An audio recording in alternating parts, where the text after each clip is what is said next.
in your Son, Jesus Christ, our brother, and the flame of charity enkindled in our hearts by reawaken in us the blessed hope for the coming of your kingdom. May your grace transform us of the seeds of the gospel. May those seeds transform from within both humanity and the whole our expectation of a new heaven and a new earth, when we the powers of evil one will shine eternally. May the grace of the Jubilee reawaken in us pilgrims of hope for the treasures of heaven.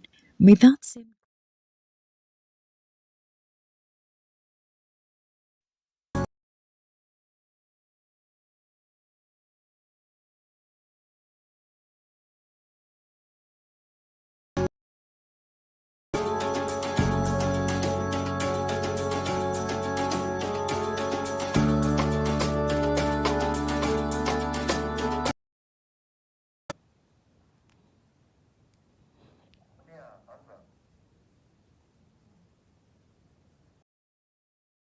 There, a momentous week for the global church and a decisive one for the Asasha Elizabeth, and this is the Catholic Focus.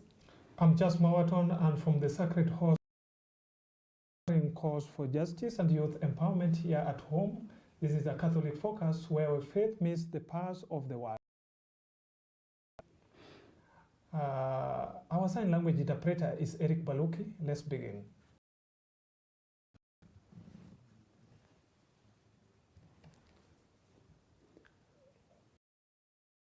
On the eve of one of the most sacred events in the Catholic Church, the papal election, Vatican officials and support staff have taken the solemn oath of secrecy ahead of the upcoming conclave to elect a ceremony held inside the Pauline Chapel enforces the Church's centuries-old commitment to the confidentiality and integrity of the papal election process. From cooks and sacristans, those involved pledged silence and under penalty of automatic execution. A powerful reminder of the gravity surrounding the process to choose a successor to Pope Francis, who passed on 21st. 88. And as 133 cardinal electors prepare to enter the Sistine Chapel tomorrow, it's gaze to the Vatican, where history is once again in the making. Insieme, ossia invocare la veracità divina alle votazioni. Non parlerete tra di voi circa le operazioni di elezioni. Così Dio mi aiuti e questi santi Evangeli che tocco. Così Dio mi aiuti e questi santi con la mia mano. Così Dio mi aiuti che tocco con la mia mano. Così Dio mi aiuti e questi santi Evangeli che tocco con la E ora diciamo insieme. Well, as the Catholic, your TV will be following up tomorrow as the conclave starts off for the election. Moving on, the Archdiocese of Nairobi has confirmed that His Eminence John Cardinal Njue of Nairobi will not be participating in the upcoming papal conclave scheduled to begin 2025. In a statement released today, the Archdiocese addressed recent inquiries its potential involvement in the election of the next pope. The statement clarified Njue is eligible to participate and received an official invitation through the apostolic. His current health condition will prevent him from traveling to Rome. In concurrence with the Apostolic Nuncio and the Office of the Archbishop of Nairobi, and has been the Holy See as the College of Cardinals prepares to enter the conclave, the Nairobi has urged all the faithful to offer prayers for the guidance of the Holy Spirit undertake the solemn duty of electing the new Pope who will lead the university. And the Archdiocese also called for continued prayers for the good health of His Eminence John. Take a look.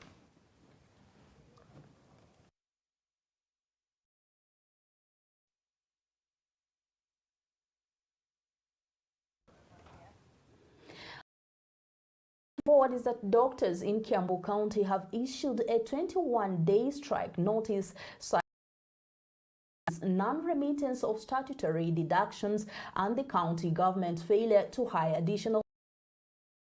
Addressing the press in Thika, Kenya Medical Practitioners, Pharmacists and Dentists Union, Central Kenya official Dr. Bill Miriuki and Dr. James Githinji in the county could grind to a halt if their concerns are not urgently addressed. Brings us that story. At the Kenya Medical Practitioners, Pharmacists and Dentists Union offices in Thika Town, Dr. Bill Muriuki led a group of aggrieved doctors, accusing the Kiambu County government of persistent salary delays, statutory deductions to the Social Health Authority. We are here to give within the next 21 days, and this is because of several issues. First and foremost one would be chronic salary delays that constantly come late, and also delays in remittances, crucially remittances such as SHA, which means most doctors in the county government, working for the county government of Kiambu, do not have medical insurance for many days within a month, as they are waiting for the remittances to be made. The doctors say the situation has left many unable to access even basic medical services themselves. If you do not remit as workers' premiums on the 9th of the month, their cover lapses. What happens with Kiambu County, they always delay those remittances to around 20th, 25th of that month.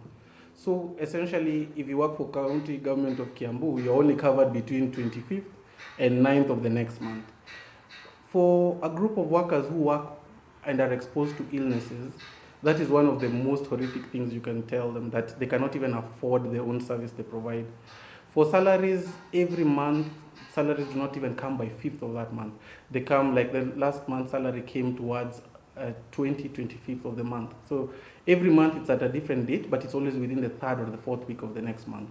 They also raised alarm over chronic understaffing in public hospitals, warning that unless their grievances are addressed within 21 days, they will down their tools, paralyzing healthcare services across the country. The doctors of Kiambu are not happy of the way they are being treated by their employer.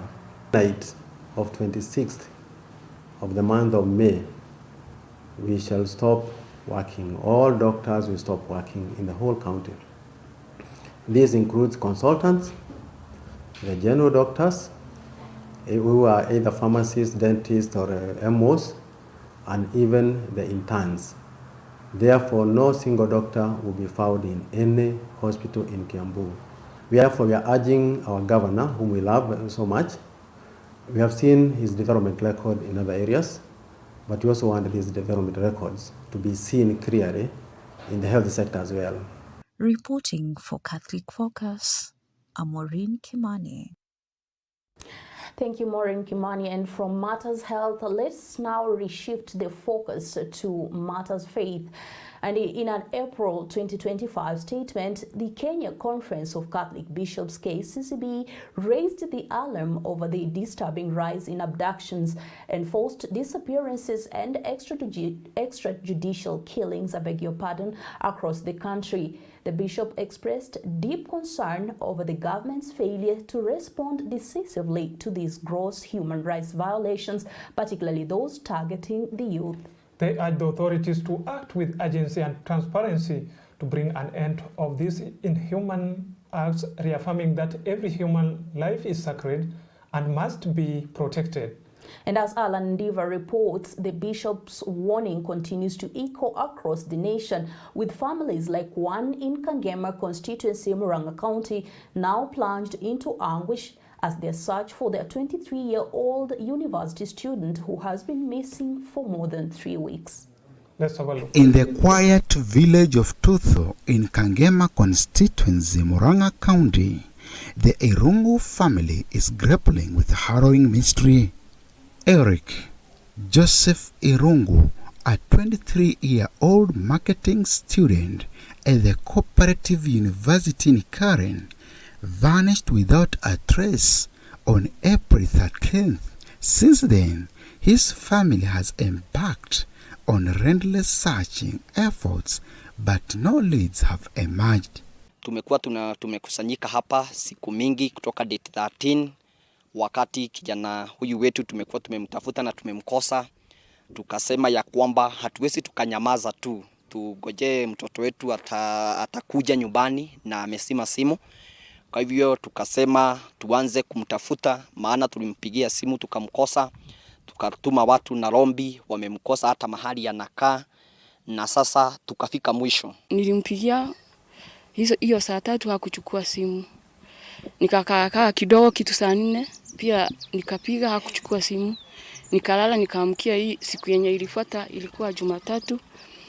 Ni hiyo siku yote nilishida nikipiga simu na haikuchukuliwa. Tuesday pia nilishida nikipiga simu haikuchukuliwa mpaka ilipofika kitu saa 1 hivi ya usiku, simu ikazimika kabisa. His distraught mother, tears streaming down her face, shares the heart-wrenching reality that Eric was just weeks away from completing his bachelor's degree, a milestone the family had long anticipated. Kuna mtihani alikuwa anafanya hiyo siku na hakufanya. Kitu Jumatano ya wiki hii, watu wa familia walijitolea wakaenda huko City Mortuary, wakaangalia kama wanaweza pata, labda alipigwa na gari ama pikipiki, akapelekwa huko. Walimtafuta hawakumpata. Wakaenda huko Kenyatta Hospital, pia wakamtafuta na hawakumpata. In the wake of Eric's disappearance, family members and community residents gather daily for prayers at his rural home, united in their hope for a miracle, a phone call that would bring relief and answers to their aching hearts.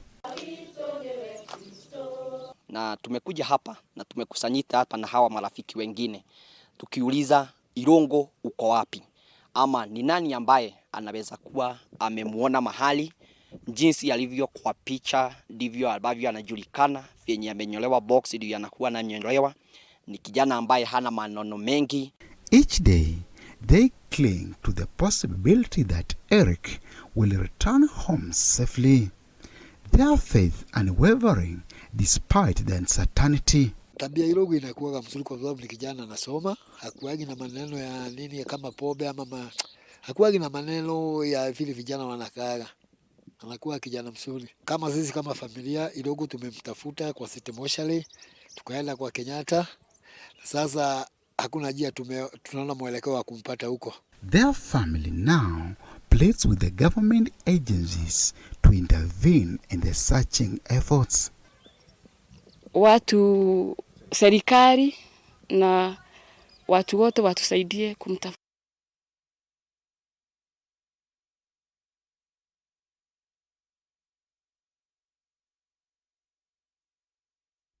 Such is a sad story. We are praying for the family so that maybe Eric may be found safe. Absolutely. And of course, we'll keep tabs and update whenever any fresh leads come up. Now, moving on, Kenya is accelerating into a shift of electric mobility. And now, in a bold move to power the country's green future, Kenya Power is set to install 45 electric vehicles charging stations across 6 counties within the next year. The landmark initiative announced during the 3rd annual e-mobility conference and expo in Nairobi marks a major infrastructure boost in the race to reduce carbon emission and support clean, sustainable transport. Susan Bulemi has the full story. Kenya Power has unveiled a bold plan to install 45 EV charging stations across 6 key counties. Nairobi, Nyeri, Kisumu, Eldoret, Nakuru, Mombasa, and Taita Taveta, marking a significant step in the country's transition to sustainable transport. Speaking at the opening of the 3rd Annual E-Mobility Conference and Expo, Kenya Power's Managing Director and CEO, Dr. Joseph Siror, said the utility company is focused on creating an enabling environment for electric mobility to thrive. These EV chargers equipped and with fast charging technology are designed to serve both our fleet and the growing number of private EV users. We are investing in local manufacturing to make e-mobility affordable and accessible. In partnership with Kenya Industrial Research and Development Institute, we are exploring the establishment of battery assembly plants. Local production of EV batteries will reduce costs, create jobs, and position Kenya as a hub for e-mobility innovation in Africa. This initiative aligns with the government's industrialization agenda and our commitment to building a self-reliant e-mobility ecosystem. So far, 3 EV chargers have already been installed in Nairobi, with 6 more set to be located strategically within Jomo Kenyatta International Airport. First, we have made significant strides in developing charging infrastructure. To date, we have installed 3 electric vehicle charging stations at strategic locations within Nairobi. We have also, I think we have done more, but nonetheless, I don't think it's just the 3. We have actually done more. We have also procured an additional 45 EV chargers whose deployment is currently ongoing across major towns such as Nairobi, Nyeri, Kisumu, Eldoret, Nakuru, Mombasa, and Voi. This includes 6 chargers that will be installed at different locations at the Jomo Kenyatta International Airport. With the transport sector accounting for about 23% of global carbon emissions, the move aligns with Kenya's commitment to reduce greenhouse gas emissions by 32% by 2030.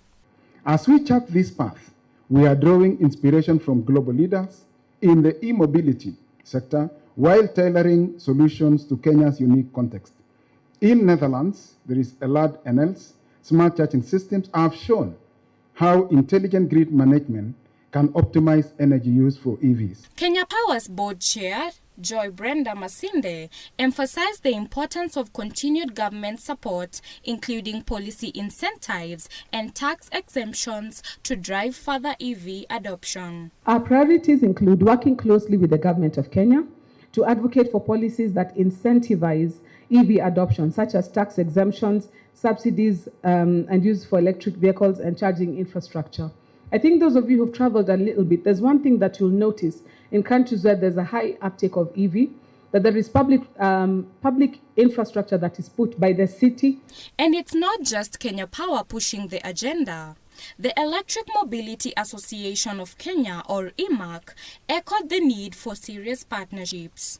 We need the collaboration of the county governments, both Nairobi, Mombasa, Nyeri, Kisumu, Nakuru, Eldoret, which has become the latest city to get the city status. We need, first of all, the designated points for the charging infrastructures. All the parking spaces, we need the designated points. So that's where the county government comes in. KPLC comes in as part of last mile, because this charging infrastructure requires a lot of power, and we must have we must look for some money within the next budget, where we can say, if you are an investor and you want to put up a charging port, KPLC will charge you X, and government will be able to charge you to subsidize and give you something else, so that we can increase the charging points. Currently, there are just over 9,000 electric vehicles registered in the country, a sharp rise from just under 3,000 2 years ago. With new charging infrastructure and supportive policies, Kenya's EV journey is gaining speed. Reporting for Catholic Focus, my name is Susan Bulemi. Great, and we see indeed that Kenya's e-mobility is gaining momentum, as Susan reports. Quite something to write home about, right? I think we are making a progress as a country. Sure. Yeah. All right, and of course we will be expecting more, of course, more and more counties, the rollout to reach out to more counties.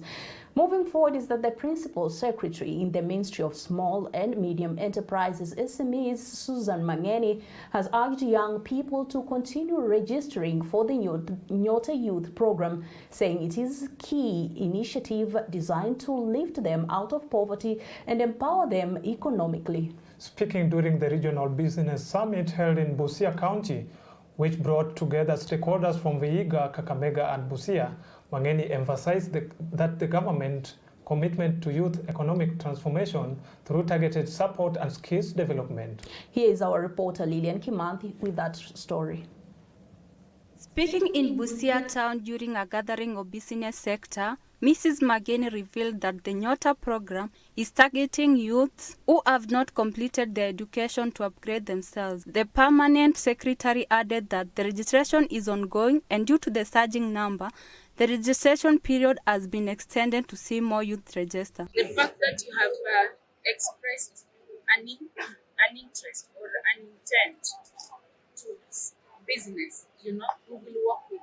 Because even beyond Nyota, we have other existing opportunities. Zile tuko nazo kupitia kwa mashirika yetu kama Uwezo Fund, kwenye Industrial Estate, Youth Enterprise Fund. Lawmakers from Huisero and Ikolomani constituencies, together with local residents, have voiced strong support for the inclusion of the National Government Constituencies Development Fund (NCBA) bill in the Constitution. During the public forum held in both constituencies, the legislators highlighted the pivotal role the NCBA has played in implementing key development projects at the grassroots level. The leaders emphasized that anchoring the fund in the Constitution would safeguard its continuity and guarantee sustained development across the country. Let's have a look.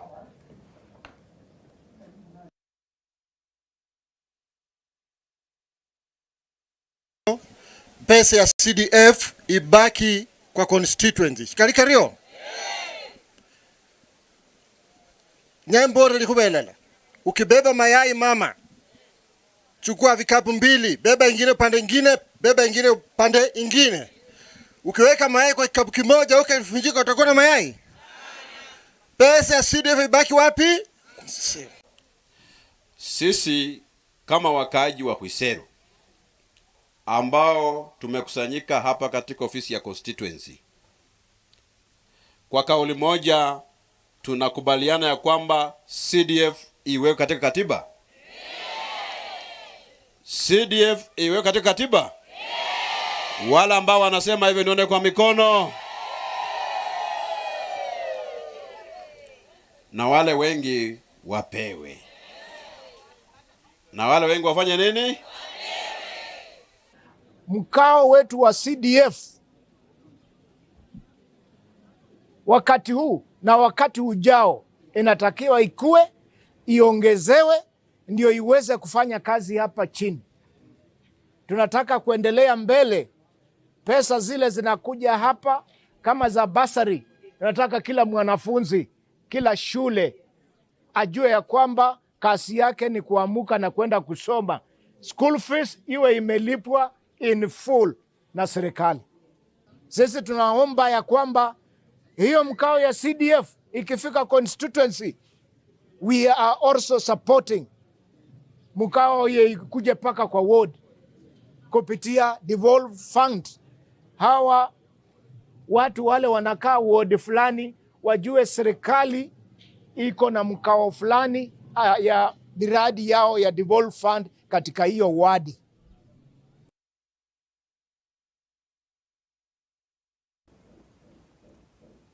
While still in Kakamega is that the county government has signed a Memorandum of Understanding MOU with Reproductive Health Kenya RHK, an organization funded by the French government and aimed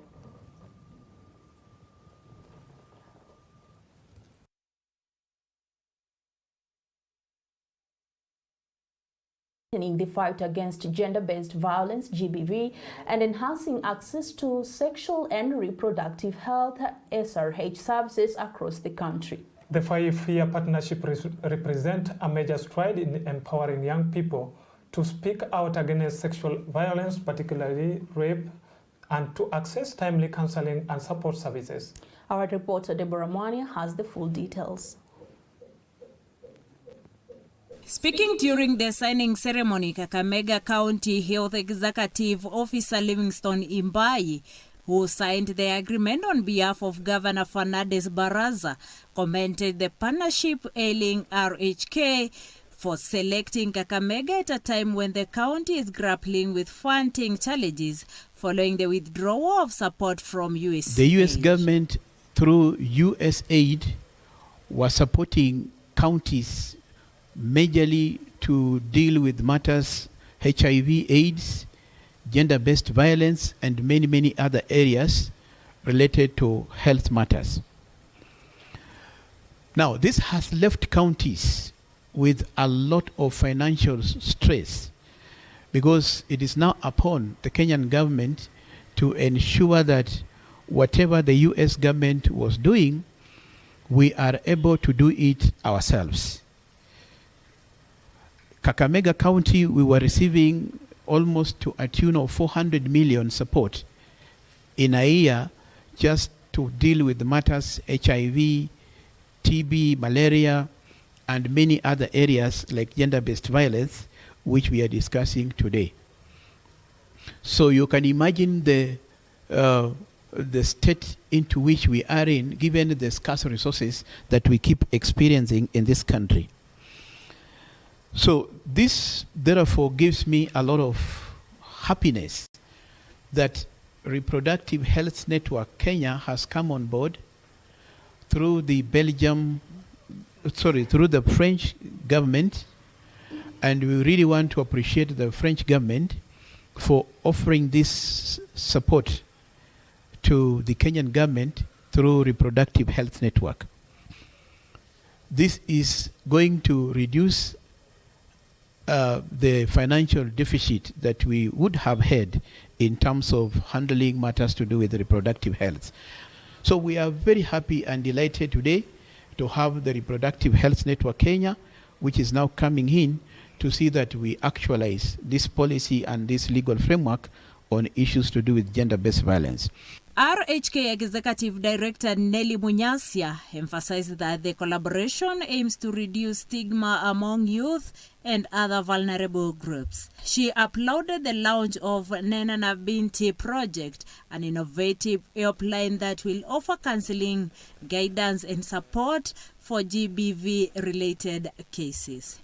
We are looking at training law enforcers, and because we know that when a GBV issue arises in the community, it is the law enforcers that are supposed to take up that case. But are they trained to effectively provide support in terms of reporting? We have had cases where the law enforcers have even asked the girls, how are you dressed? Ulikuwa wapi? Ulikuwa na nani? We are also sensitizing, of course, our county health management team. At the end of the day, they are the policy makers. They're the ones that ensure that we are putting in place policies that are progressive and are supporting GBV cases. And so they will be our change agents at the policy making level under the leadership of the of Waziri. We are adding 3 more lawyers in this county that will be available to effectively, efficiently, timely provide pro bono legal support. What that means is they will go to court on behalf of the young people or the women that have been violated, and they will provide this support for free, and RHNK will take care of the cost. Been able to map out safe houses, because again, I have been perpetrated and you're leaving me with the perpetrator. Are you really helping me? No. So through the county government, we have mapped out safe houses, and when we have a victim of gender-based violence and who doesn't want to go back home, then we have clearly mapped out those safe houses, and we will take them there as we take care of them. So you can see we have a whole ecosystem that is supporting the victims of gender-based violence, and RHNK will be here for 2 years for particularly that project. And that project has been funded by the French government through the International Planned Parenthood Federation, the Africa office, and RHNK is coming in as an implementer together with Kakamega County. And we are implementing both in Kakamega County and Nairobi County. Reporting for Capuchin TV, Catholic Focus, my name is Deborah Mwanya. Well, thank you, Deborah Mwania. And that story by Deborah Mwania brings us to the end of our edition of Catholic Focus today. And as the College of the Cardinals prepare to gather in sacred deliberation behind closed doors of the Sistine Chapel tomorrow, Wednesday, the 7th of May, we remind you that we join His Grace Philip Agnolo to remind you that we pray for the Holy Spirit to guide the conclave in choosing a shepherd after God's own heart for the church and for the world. Of course, there have been conversations, some concerns about maybe having an African pope this time round. You know, this is a matter that we can only leave for them to decide. Absolutely, but most importantly, we also pray for us to get an African pope. Yeah, because given all the situations, how vibrant we are, Christianity is, we've made greater strides compared to other continents. Absolutely. And from some reports, is like the last time we had an African pope was so many centuries back then, almost 200 centuries. So probably it's time, like they said. Jesus can hail from Bungoma, so why can't the pope even come up from our continent in Africa? Just the same way we are in the year of hope. Yeah. I think we will love to maybe keep hope. We cling to hope. Yes. Absolutely. And they say hope can move mountains. Yeah. Great. From global transition to local transformation, the heartbeat of the church and society continues to echo in every headline.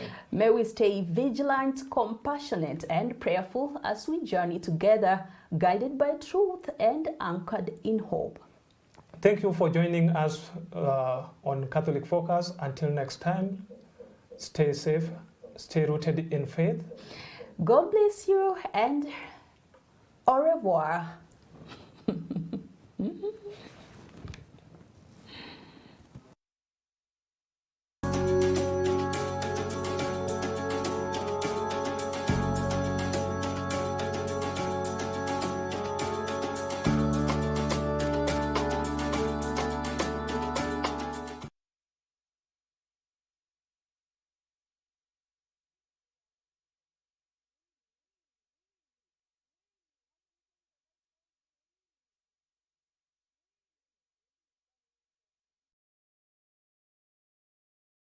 You are watching Capuchin TV. For any complaints, comments, or compliments on our programming, you can either write to us on info@capuchintv.co.ke or you can call us directly on 0717 424 866.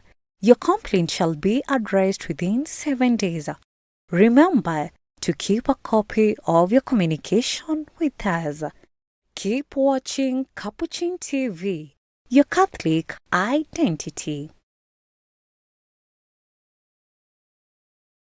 In the dance of shadows and light lies the heart of Kenya's resilience. Amidst the challenges of the night, where innovation meets necessity and education refuses to be dimmed, where connection thrives in the absence of power. Embrace the power of the sun with StarTime's solar range of solutions and empower your journey towards a brighter tomorrow.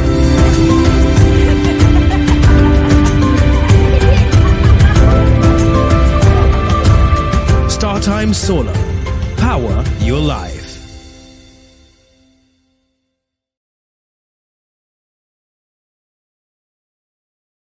My names are Edwin Mugai Wamai. I have constant attender of Mater Misericordia for the last 30 years or so. Reasons being costs, vis-a-vis the services and the personnel. I find it very competitive, and also the doctors who attend to me are knowledgeable in so many problems that I suffer from. We have a wide range of inpatient and outpatient services, including accidents and emergencies, offering services for both children and adults. Very beautiful amber parking. I do not think we have many hospitals to compare with their services in this country. Mater is the best place to go. Mater Misericordia Hospital. You matter to us.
uyajaze baraka maisha yangu.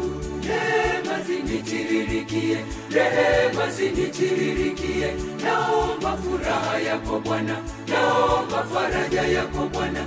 Ninaomba Bwana uyajaze baraka maisha yangu. The Catholic Men Association CMA of the Catholic Diocese of Nairobi is a fraternity of dedicated men committed to living out their faith through service to God, the Church and the society. In the Archdiocese of Nairobi, we as the Catholic Men Association are in line with the principles of CMA in the national level. We normally call it the CMWK, which means Catholic Men Association in Kenya.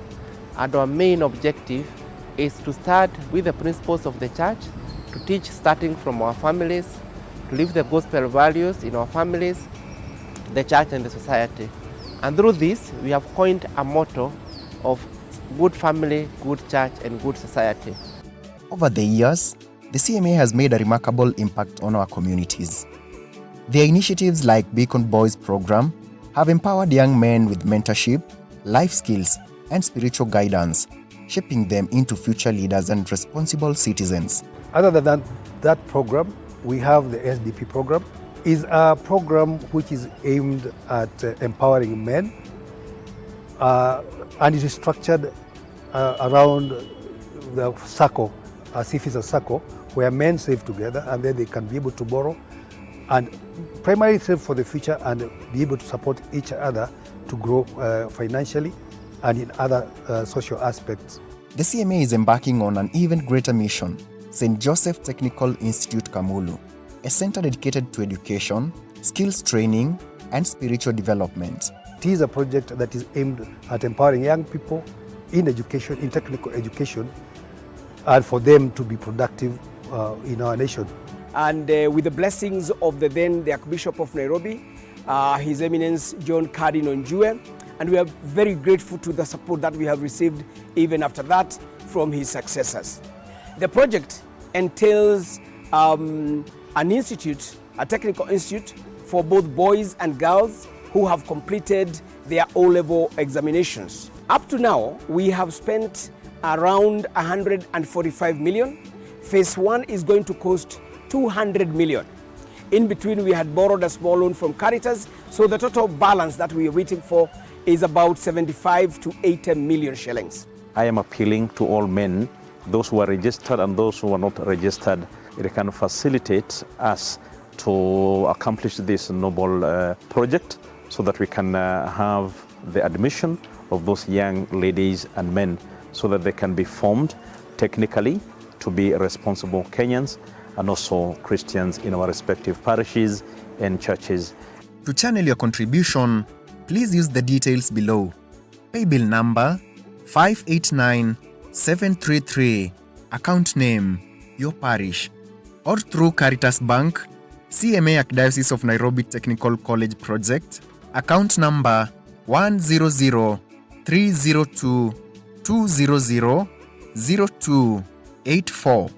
So when we appeal to all men in the Archdiocese of Nairobi and beyond to continue supporting the strength of the Church, starting with the family, the Church and the society, we are not bringing across something that is new. We want to line with what God has seen in men, because as men, God has a mission that He can only accomplish through us. So through the CMA, let us reach out to all the men in the Archdiocese of Nairobi and beyond, and to others who belong to groups of men in other denominations and other churches. May you continue being those pillars in the society, those pillars in the family, and those pillars in the church, so that what was handed over to us, we as men can still hand over to the young generations for the good of the future. Kama ulivyo wingi wa nyota za angani, ninaomba Bwana uyajaze baraka maisha yangu. Rehema zinitiririkie, rehema zinitiririkie. Naomba furaha